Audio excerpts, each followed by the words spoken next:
नमस्कार साथियों, मैं प्रवीण अपनी इस वीडियो क्लास में आपका फिर से स्वागत करता हूं। हम संधि पढ़ रहे थे। संधि के अंतर्गत हमने स्वर संधि में दीर्घ संधि, गुण संधि और वृद्ध संधि पढ़ लिया था।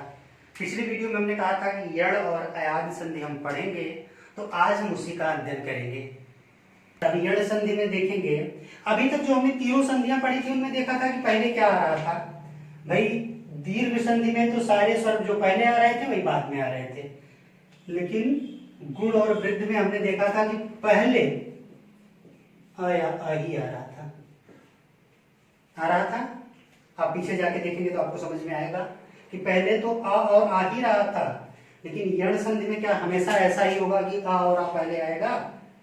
स्वर संधि पढ़ रहे हैं तो दूसरे स्वर भी पहले आ सकते हैं, इसलिए अब यण संधि से ये क्रम बदल रहा है।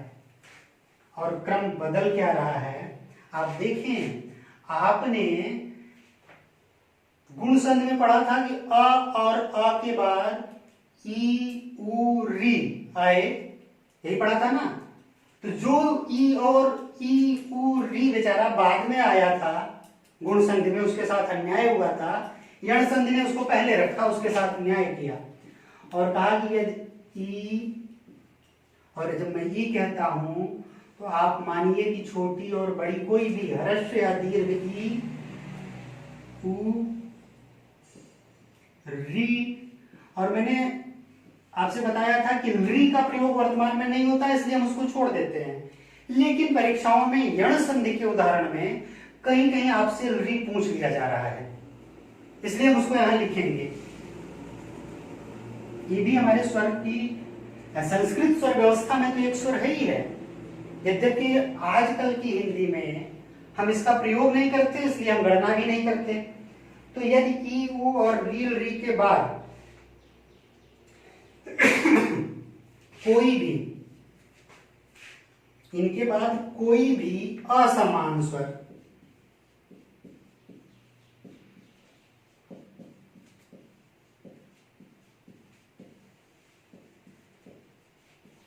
असमान स्वर का मतलब हुआ कि ये ना आए। भाई आपने पढ़ा था दीर्घ संधि में ही पढ़ा था कि ए आएंगे तो इन्हीं का दीर्घ, ई के बाद ई आएगा तो तुरंत उसका दीर्घ रूप हो जाएगा, दीर्घ संधि लगेगी। लेकिन यदि ई के बाद ई ना आए, पहले ही आए उसके बाद कुछ आए, तब की बातें हो रही है। तब क्या होगा आपको ये जानने की जरूरत है। होगा क्या भाई, होगा ए कि इस ई की जगह पे यह हो जाएगा यह, और अभी इसमें कोई स्वर नहीं जुड़ा है इसलिए आधा या होगा, हलंत वाला या होगा, जो व्यंजन का या होता है वह होगा।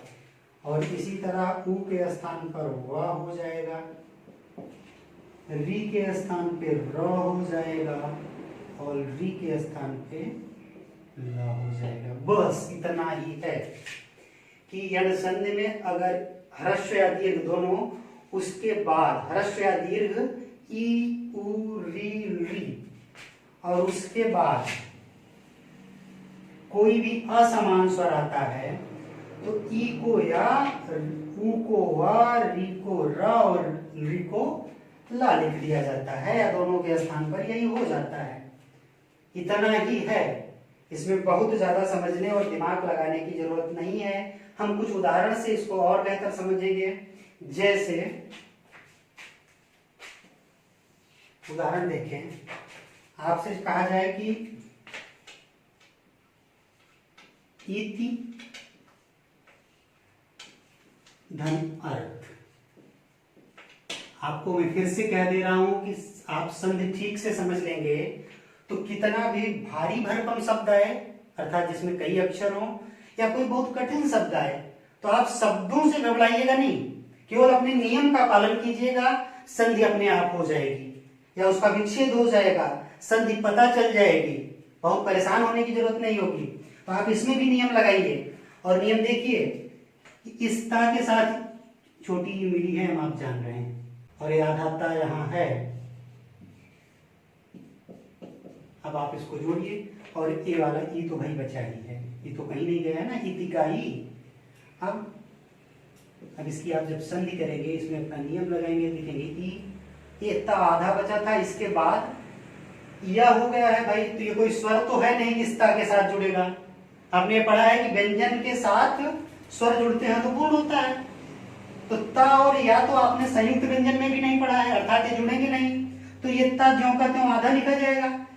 ई के स्थान पर या हुआ है लेकिन उसके आगे अ है, इसलिए यह पूर्ण हो गया। इसको पूरा लिख देंगे, हो जाएगा इत्यर्थ। आज समझ में आ गई ना? इसलिए मैंने इस शब्द को तोड़ के बताया। और संधियों में इसके पहले जो संधियां आप पढ़ी थी, आपने देखा था कि दोनों शब्द जुड़ के एक नया शब्द दे रहे थे, दोनों के स्थान पे हो रहा था। लेकिन यहाँ ई के स्थान पर या, ऊ के स्थान पर हुआ, अर्थात उसके बाद वाला ये वर्ण ज्यों का त्यों अभी बचा है, इस ई के स्थान पे हो रहा है। अगला उदाहरण देखिए, अभी ये उदाहरण की जगह हमारे पास इसमें है तो और लिख देता हूं। जैसे आपने पढ़ा है, एक शब्द बार बार पढ़ा है, स्वागत। स्वागत का कैसे होगा भाई? देखिए अब स्वागत का आपने देखा है कि आप देख रहे हैं कि वाह हो रहा है, तो आपको ये बात तो समझ में आ जानी चाहिए कि भाई यहाँ कहीं ना कहीं ऊ रहा होगा, अगर यण संधि में हम पढ़ रहे हैं। और अगर यहाँ ऊ रहा होगा, ऊ जुड़ा किससे रहा होगा भाई? अपने पहले के अक्षर के साथ। संधि हुई है तो अपने पहले के अक्षर के साथ ही तो ऊ जुड़ा रहा होगा, इसलिए यहाँ हम समझ सकते हैं कि सा पूरा रहा होगा और उसके साथ ऊ जुड़ा रहा होगा। और हम वाह हो रहा है तो वाह, अगर हम वाह का ऊ निकाल दिए तो खत्म हो गया अपने आप, ऊ के स्थान पर ही तो वाह हुआ था, लेकिन बाकी का वर्ण ज्यों का त्यों बचा था। बड़ा आ की मात्रा थी तो बड़ा आ, और गत सुआगत। अब इसको फिर से संधि कैसे हुई थी ये समझें।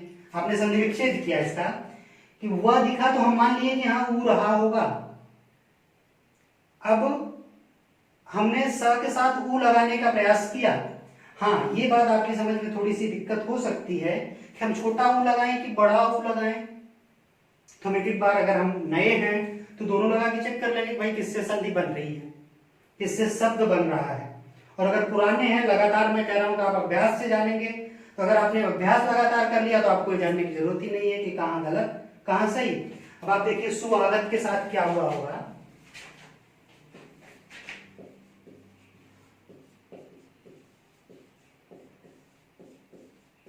इस सा में ऊ था, अर्थात यह ऊ अलग हुआ, छोटा ऊ था, यहाँ आगत।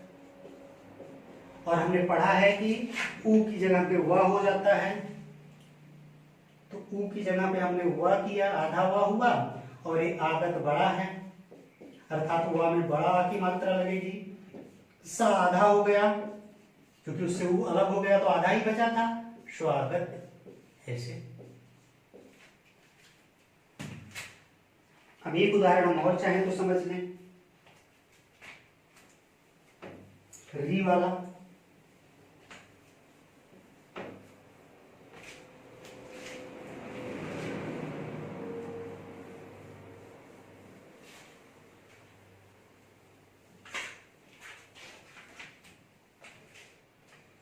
जैसे हम पढ़ते हैं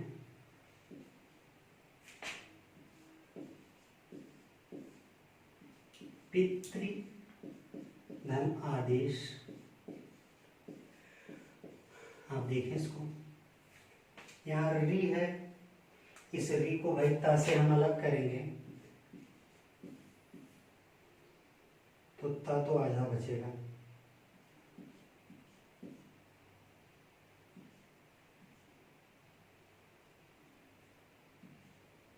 सॉरी,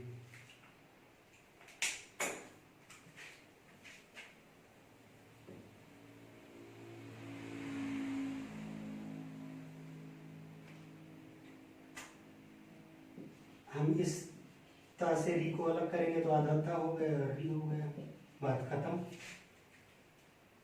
यहाँ आदेश का आ आया और देश भी पूरा पूरा आता है। हमने केवल इस यण संधि में ये जाना है कि री के स्थान पे रा होना है।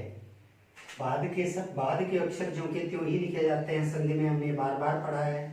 तो आप देखिए पी लिख दिया हमने ज्यों का त्यों, और ता आधा है, री के स्थान पे रा होना है। और यहाँ एक बड़ा आ जुड़ रहा है। और हमने जब व्यंजन पढ़ा था तो उसमें देखा था, ध्यान दीजिएगा, इसीलिए मैं आपसे कहता हूँ कि क्रम से पढ़ने की कोशिश कीजिए तो समझने में आसानी होती है। जब हमने व्यंजन पढ़ा था तो वहां देखा था ना कि आधा त आधा र और आ मिलके क्या बनाते थे, त्रा बनाते थे। वही काम तो यहाँ पे। अच्छा, आधा ता और आधा र और आ मिलके त्रा बना रहे हैं। इसी के साथ ई मिल जाएगा, मान लीजिए यहाँ ये दोनों ऐसे आ जाएं तो त्रि बन जाएगा। भाई कुल मिला के ये बन ऐसे रहा है ना, ता और रा आपस में अगर मिल रहे हैं ये दोनों केवल, तो ये तो यही बना रहे हैं त्र। आपने संयुक्त व्यंजन पढ़ते समय पढ़ा था 6 त्र ज्ञा वाले में। अब आप देखिए यहाँ ता और रा मिल रहा है तो त्रा तो बना, लेकिन उसमें बड़े आ की मात्रा भी लग रही है, भाई बड़ा आ भी मिल रहा है। तो हम कहेंगे कि पित्रा देश। ये बात शायद समझ में आ गई होगी। पितृ धनादेश, पित्रादेश। अब देखिए एक उदाहरण चाहे और देख लें। री वाला हमने आपसे कहा था कि री बार बार पूछा जा रहा है, और री में जो शब्द पूछा जा रहा है ना, एक ही शब्द जैसे लोगों ने रट लिया है, दूसरा शब्द भी बहुत कम पूछ रहे हैं।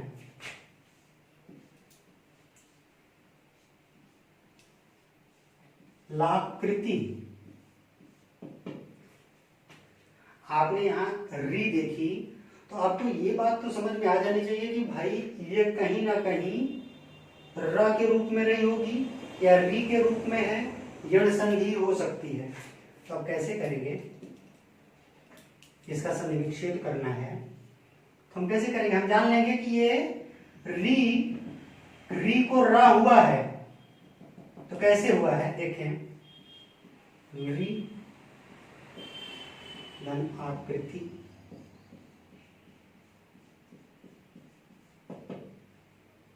यहां री में इसका री जो कि अपने आप में एक स्वर है संस्कृत वर्णमाला में, री वाला री नहीं है, री है, दोनों में अंतर है। अल्ला और र मिलके एक स्वर का निर्माण कर रहे हैं। तो ये ज्यों का त्यों आकृति से मिली तो री का ला हुआ, आपने पढ़ा है री का ला हो जाता है और उसमें बड़े आ की मात्रा मिलती है, बाद के वर्ण ज्यों के त्यों लिखे जाते हैं, तो लाकृति हो गई।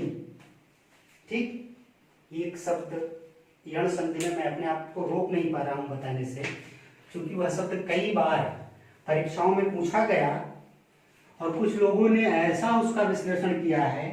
यण संधि तो बताई है, लेकिन यण संधि कैसे हुई है वो कुछ अलग तरीके से बताते हैं।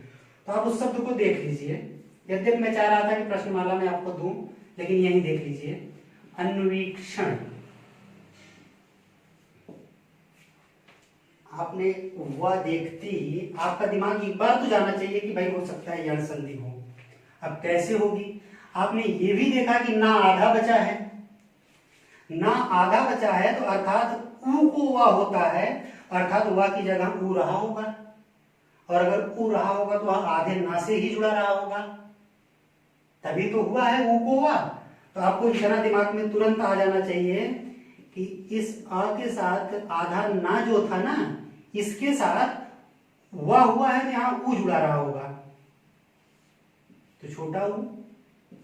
और बड़ी ई की मात्रा है, हम जानते हैं कि बाद वाला ज्यों का त्यों लिखा जाता है, ईक्षण। आपने पढ़ा है कि यदि ऊ के बाद ऊ या ई दोनों एक दूसरे से जुड़ते हैं, वो पहले आता है, ई बाद में आता है, या कोई और स्वर आता है तो उसके स्थान पे हुआ होता है। अनु और ईक्षण, फिर से संधि कैसे हुई होगी, तो आपने देखा इस ऊ को, ये जो छोटा ऊ है वह बना होगा, तो ना आधा बच गया, वह हमने अभी आधा लिखा, लेकिन जब ये वाला ई इसके साथ जुड़ा तो ये पूरा हो गया, इस पे बड़ी ई की मात्रा लग गई। ये हो गया अन्वीक्षण। और कुछ टीचर इसको पता नहीं कैसे बताते हैं कि इसमें अनुधन ई मिलके वी बना है। वी कैसे बनता है मुझे नहीं पता, लेकिन संधि के नियमों के अनुसार यही बनता है। अगले संधि की तरफ हम चलेंगे। जो स्वर संधि के 5 मुख्य प्रकार हमने पढ़े थे, उसमें अंतिम प्रकार होगा की तरफ हम लोगों के जाने की। हम केवल जानेंगे कि आयात संधि हम पहचाने कैसे, और वो आ जाए तो उसकी संधि विच्छेद कैसे करें। और इसको जानने के लिए जरूरी होगा कि आयात संधि कहते किसे हैं, उसकी परिभाषा जान लें। इसके अतिरिक्त जानने की आवश्यकता नहीं। आयात संधि भाई आपने देखा कि अभी तक की संधियों में अ और अ पहले आ चुके, फिर ई उ री पहले आ चुके, जितने भी स्वर थे। अब बचा क्या, ए ऐ और ओ औ। इन्होंने कोई पाप तो किया नहीं है कि इनको हमेशा बाद में रखा जाए। ये भी पहले आ सकते हैं किसी शब्द में, किसी शब्द के जुड़ने में। तो अब इन्हीं का नंबर है बेचारों का। तो इसको कैसे समझते हैं कि यदि पहले लाना था हमको ए, फिर क्या ऐ, फिर क्या ओ और आओ। अब आप देखे हो, अब आप इसको देखने के बाद ये समझ सकते हैं कि शायद सारे स्वर एक एक बार पहले भी आ गए और बाद में भी आ गए। असमान स्वर का मतलब बाद में कोई भी आ गया, जैसे हमने अभी पढ़ा यण संधि में कि ई उ री के बाद कोई असमान स्वर आए तो यह र हो जाता है। अब ये पहले आ और अ गुण संधि और वृद्धि संधि में पहले आ चुका था, अब इन दोनों विचारों को पहले लाया जाए। तो यदि ए और ऐ के बाद कोई भी अन्य स्वर आए, अन्य का मतलब ये ना आए बस, कोई भी अन्य स्वर, इसके बाद भी अन्य स्वर, इसके बाद भी अन्य स्वर, और औ के बाद भी अन्य स्वर। आप देखिए ए ऐ ओ औ में से कोई पहले आए, उसके बाद कोई भी स्वर आए, ए ना आए बस, तो क्या होगा, तो होगा यही जो होता आया है अभी तक के व्याकरण में कि ए के जगह पे अय, आय की जगह पे आय बड़ा,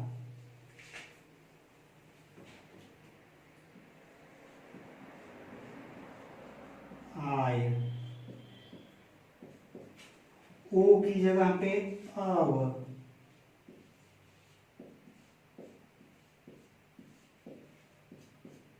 और औ की जगह पे आव हो जाता है। आप एक बार परिभाषा मेरे साथ लिख लें, इसको लिख लिए होंगे तो परिभाषा लिखने की जरूरत नहीं, लेकिन लिखना चाहें तो लिखें कि यदि ए ऐ ओ औ के बाद कोई भी असमान स्वर आता है तो ए के स्थान पर ऐ के स्थान पर आय, ओ के स्थान पर अव और औ के स्थान पर आव हो जाता है। अब हम उदाहरण द्वारा इसको समझने की कोशिश करेंगे। एक शब्द लेते हैं पवित्र, पवित्र। अब आपके दिमाग में आना चाहिए कि कहीं ना कहीं हुआ क्या है, वह आ रहा है, तो कहीं ना कहीं अव हुआ होगा।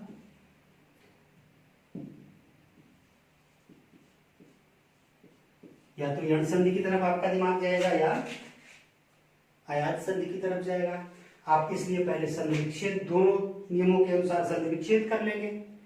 और मैं बार बार बता रहा हूं कि शुरुआती स्तर पे आपको जरूरत होगी संधि विच्छेद करने की, बाकी आप लगातार अभ्यास करते हुए समझ जाएंगे देखते ही शब्द को कि ये शब्द है। आप देखिए इसको कैसे संधि विच्छेद करेंगे हम। तो हमने पढ़ा है कि ओ की जगह पे अ होगा, तो जाहिर सी बात है कि यहां ओ रहा होगा प के बाद, तब तो अ हुआ है ओ। और चूंकि छोटी ई की मात्रा लगी है तो इसलिए कहीं ना कहीं ये मात्रा तो ई के रूप में रही होगी, इत्र।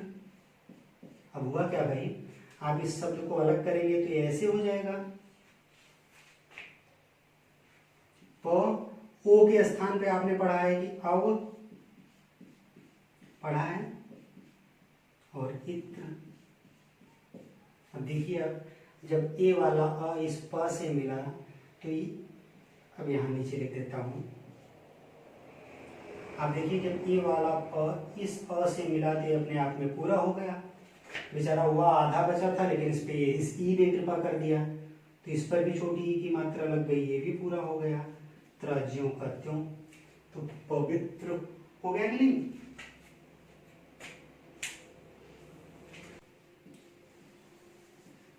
नयन मतलब आंख। अब आपने नयन का संधि विच्छेद करना चाहा तो आप देखें, यह हुआ है, ना पूर्ण हुआ है, अर्थात यहाँ अय हुआ है। भाई ना के साथ अ मिला रहा होगा तभी तो पूरा होगा, नहीं तो आधा का रहता। तो अर्थात ना के साथ अय हुआ है। अय आपने क्या पढ़ा है, ए होगा तब अय बनेगा। बड़े आ की मात्रा होती, ना होता तो आय होता, तो उसका मतलब अय जुड़ा होता। यहां इस ना के साथ यह आया है, अय हुआ है, तो अर्थात इसके साथ ए रहा होगा कहीं ना कहीं। ठीक। और बाकी वाला क्योंकि ये भी पूरा हुआ है ना, यह भी पहले आधा था।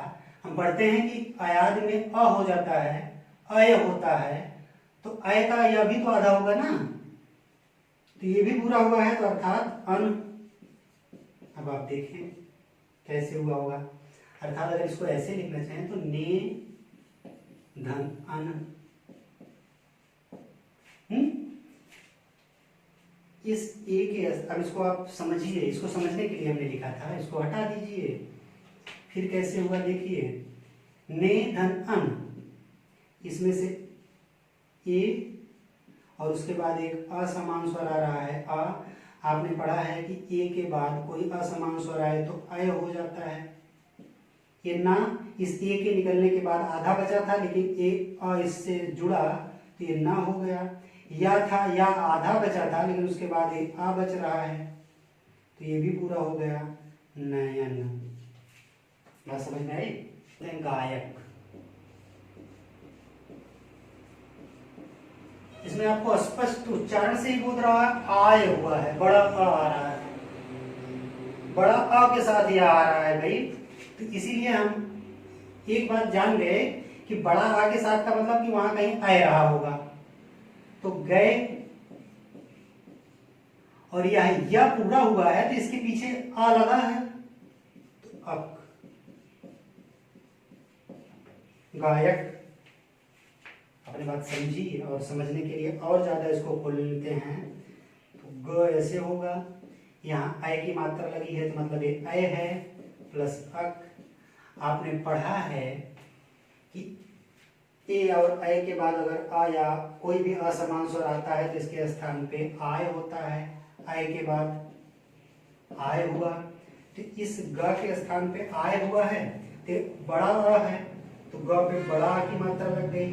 या था, या पे ये आ पूरा कर दिया, तो यह हो गया गायक। नाविक।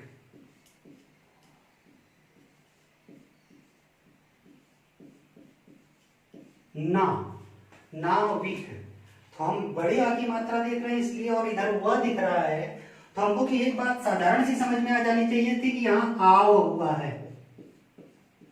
और आओ होने का मतलब क्या हुआ भाई, कि कहीं इसमें आओ छिपा है। आओ छिपा है, तो नाविक का आओ छिपा है अगर, तो कैसे होगा, ना के साथ ही आओ छिपा होगा। नौ, और यहां आओ हुआ था, वह पे छोटी ई की मात्रा इसमें दिख रही है, का इधर है, तो हम इक कर सकते हैं कि नहीं भाई। नाविक। आप देखिए फिर से इसको संधि करके समझ लीजिए। ना से आपने औ निकाला तो ये ना आधा बचा, औ यहाँ इक है। आपने पढ़ा है कि अगर औ के बाद कोई असमान स्वर आता है तो आओ हो रहा है, तो औ की जगह हम आओ लिखेंगे अगर, तो फिर से ये बड़ा वाला अ इस ना के साथ मिल रहा है। ना, वह आधा था, लेकिन यह इक उसके स्थान पे जुड़ रहा है, इक का ई हम ले लेंगे तो नावी। स्वर संधि के मुख्य प्रकार यहीं तक, और अगले वीडियो में हम स्वर संधि के जो 3 गौड़ रूप हमने लिखे थे, पूर्व रूप, पर रूप और प्रकृति भाव, उसको पढ़ेंगे। धन्यवाद।